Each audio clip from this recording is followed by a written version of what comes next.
everyone, welcome to something a little bit different. So we were doing our Arsenal Women's Career Mode, and we had a new subscriber on our YouTube channel. Make sure you drop us a sub. Called Wirra619 to be specific, who came into the stream and asked us what our combined Arsenal women and Chelsea women starting 11 would look like. So at the end of that stream, I did piece it together. He told us his as well. So I want to hear yours in the comments. But before that, we'll go through mine and we'll talk about the reasoning behind some of my selections here as well. I do have some honourable mentions on the bench also. So in the net, I've gone for Hampton. It feels harsh to do so, but there's a bit of a mixture here. I think Hampton is at the top of her game. I really was impressed with the way that she was with the Lionesses over the Euros as well. And she got her move obviously to Chelsea and won obviously with Chelsea, achieved the things with them, and went on to the Lionesses. There was a lot of media sort of backlash of Hannah Hampton being selected. It meant that Earps, I think it was the reason Earps kind of like sort of retired. Don't fully know what went on with the two. I'm not interested in dramas or theatrics. I'm here to talk about footballers and their individual abilities and their careers, and that's why they've made it onto this team. But for me, the way that Hampton handled everything, there was a lot of pressure on her, and for her to go about the way that she did, I think is just speaks levels of her abilities, and she focused on her football. I don't know whether she used the pressure on her and kind of like thrived off it. So there are so many players that can do that, which is astounding, because I would just be crying uncontrollably constantly if put in a position like that where you're constantly under such scrutiny. But to go about it the way that she did is phenomenal. Obviously on the flip side, you got the Arsenal goalkeeper Daphne van Domselaar as well. Fantastic goalkeeper. Obviously achieved great things with Arsenal last season as well. But for me, Hampton edges it just over, achieving a little bit more basically. Then at right back I have gone for Lucy Bronze. Now this is a player who I wasn't a fan of in the beginning. Wasn't a massive Lucy Bronze fan. Reason being just her attitude. I found that she was quite cocky. And yeah, I wasn't a big I'm not a big fan of arrogance and cockiness, to be honest. But having said that, the respect that I've gained for her, just because if you look at the career she's had, look at the the goals, the assists, the trophies that she's won as well, it all speaks for itself, and she's still a strong starter at her age as well, which is just incredible, absolutely incredible, and I think speaks volumes about Lucy Bronze. And again, I am going to be going off the back of that Lionesses campaign, but it's hard not to. They won it at the end of the day, and again, she achieved fantastic things at Chelsea as well, the WSL, after leaving Barcelona. It's crazy. She went abroad and did what she did over there as well, and then come back to England, to the WSL, lifted a trophy. Yeah, fantastic stuff. Millie Bright. Now, I think Wirra described Bright as the John Terry. That's a pretty good of Chelsea women basically, and I think that's a pretty good analogy, I would say. I think it sums her up very, very well. Fantastic player. Again, a player that's got that age and experience like Bronze, and you'll notice maybe a fitting theme with that here as well. But Bright's in there just again off the back of her career, and to still play at the level that she played at, like up until, I haven't watched too much of Chelsea this season yet, I'm not gonna lie, but to still play at the level that she played at last season is just absolutely insane. Like it's good. It's really good to see. Really good to see. What a player and what a career that she's had. And speaking of players and careers, I put my goat in there, Leah Williamson. Been at Arsenal for literally all of her career.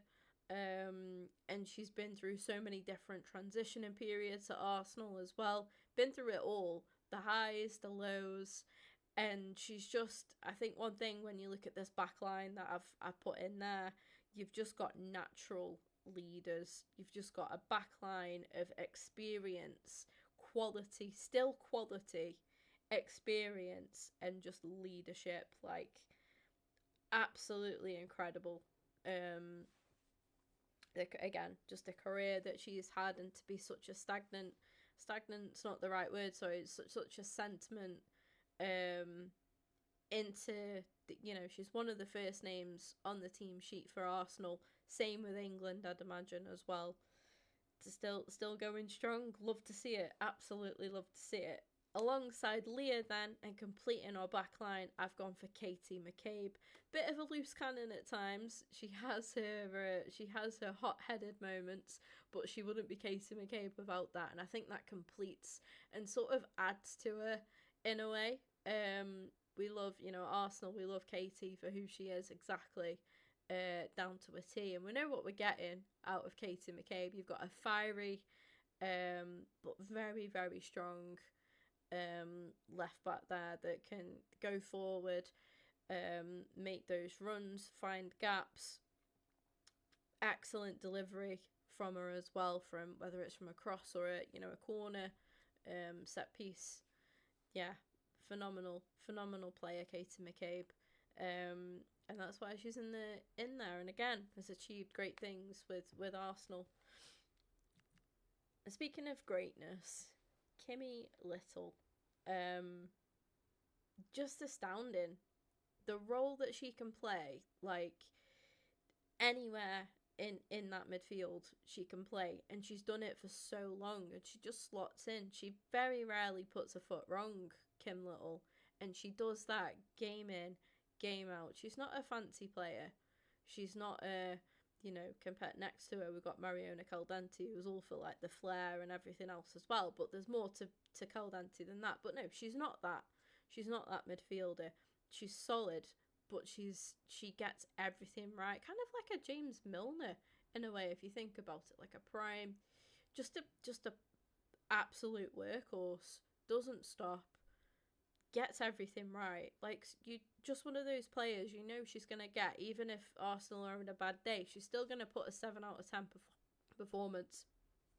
Choking on my own words there, but yeah, that is why Kimmy Little has made my starting 11. And speaking of her, just then, Mariona Caldenti, I think she's probably, arguably, the best midfielder in the league. That's a very bold statement, but I think she's phenomenal. Again, achieved wonderful things. There was a lot of question marks on, will she be able to hack it in the WSL? Will she fit Arsenal? This, that, and the other. She's gone above and beyond with that. Absolutely phenomenal player. And again, similar, she's more attacking than Kim Little, but she can still play those defensive roles as well. She can play a deeper role in the midfield if needed. She'll just do it. You put her in that midfield and she will do whatever you need to do, and she'll thrive in doing it as well. Such a good player.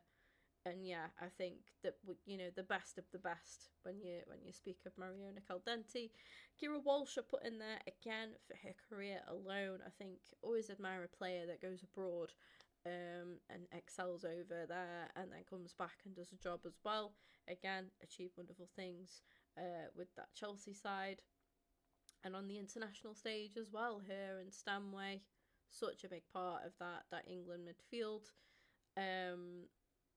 And just, yeah, like I say, a lot of these players, you look at their careers, you look at the stats, you look at the achievements alone, and you understand why that alone warrants them a spot in this team.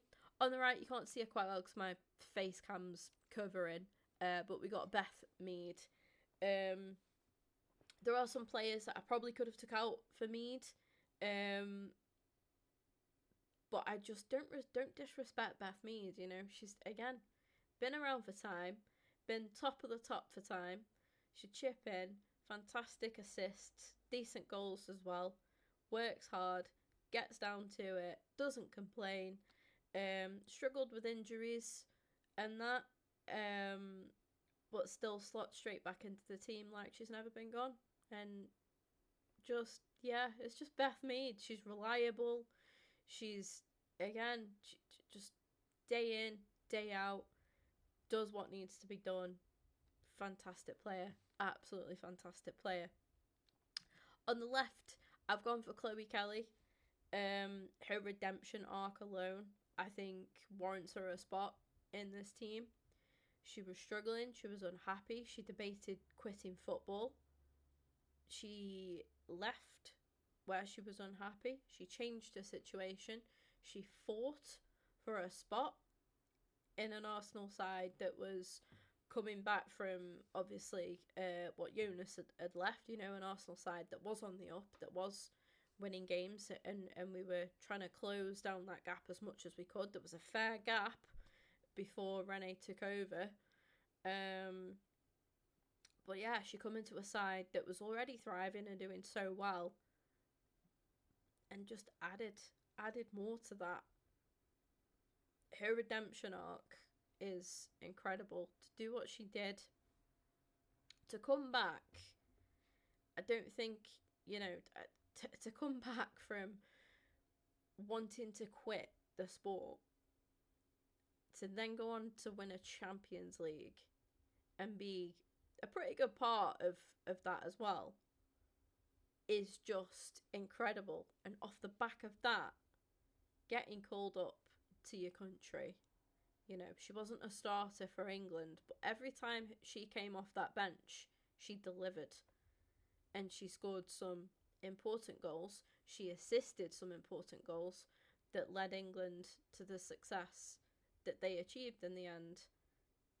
Absolute, just astonishing. Absolutely astonishing.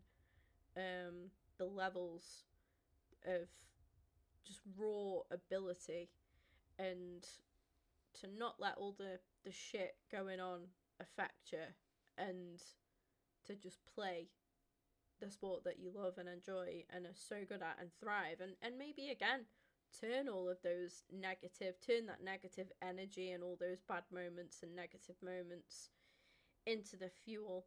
I think there was so much pressure on her, and she just sort of thrived off it. Incredible. And then up top, we have gone for Alessia Russo. No surprises there, really. Russo's work ethic is just second to none. And until you go and watch her in person as well, like, you can watch her on telly and be like, oh yeah, she's decent. When you go and watch Russo in person and you watch her work rate, like, there and then, you appreciate it so much more, and I think you appreciate Les so much more as a player. Her goal scoring is already second to none, and that's what you want in a striker, right? You just want a striker that can score goals. Yeah, Russo can do that. She can absolutely do that. But even when she can't, and she's having a bit of a rough day at the office, she still works well within a team. She'll drop back, you know, she'll drop back into the midfield and help win the ball and help the team keep the ball. She's strong. Her hold-up play is so... You look at her and you just think, how is she so strong? But she is. Her strength, her hold-up play is just absolutely unreal. And again, like I say, you think you appreciate Alessia Russo from watching her on telly or watching highlights or clips or whatever. Go and watch Alessia Russo play in person, and you'll be absolutely blown away. And that completes my Arsenal and Chelsea starting 11 combined. I've got some honourable mentions here as well. Lauren James. I've been hit and miss with Lauren James for the same reason as Lucy Bronze. I'm not a big fan of the attitude, of the arrogance, etc., etc. But she is a phenomenal player, and I think if she can have a manager that can coach her through the attitude and stuff, and she's got the right players and the right team around her, that can kind of keep her at a bit of a humble level, she's got it. She's absolutely got it. She's such a good player, and she works so hard. Cuthbert, is another honourable mention. Phenomenal player, absolutely phenomenal player. And I do think there's a fitting theme of some of these players here. These are all solid players. Emily Fox is astounding. Her work rate. She's such a good player. She works so hard, tirelessly. Coming to an Arsenal side, and again, she's made a name for herself of being a starter, which is, yeah, that's what we've been crying out for, and we were crying out for at the time. But the way that she's come into the side, yeah, big fan of Emily Fox. Her attacking runs, defensive abilities as well. She's got it all. Emily Fox. And Baltimore as well, really good player. She can cover so many different areas. It's unreal, and that's what you want. Similar with Emily Fox, actually, she can play. She can't play striker, but she can play left back, right back. Either, you know, she's a fullback either side. Baltimore, you've got a player anywhere sort of down that left hand side for Chelsea. Seen her play at fullback a little bit, haven't we? I think so. Yeah, always good to see. A bit of a versatile option like that. But yeah, she's pacey, she's strong, and she's just got really good all round play. Her goal scoring as well is really good. So those are my honourable mentions, and yeah, probably a little bit biased because I do watch Arsenal women more, and I know more of the Arsenal players' stories. But I still think this is a pretty fair combined 11. Let me know yours in the comments down below. Let me know what you think. Was appreciated. If you're not already, make sure you leave a like and subscribe. And if you enjoyed this and you want to see me do more combined 11s, drop them in the comments down below, and I will maybe make a little mini series out of this. But yeah, enjoy, take care, see you all soon.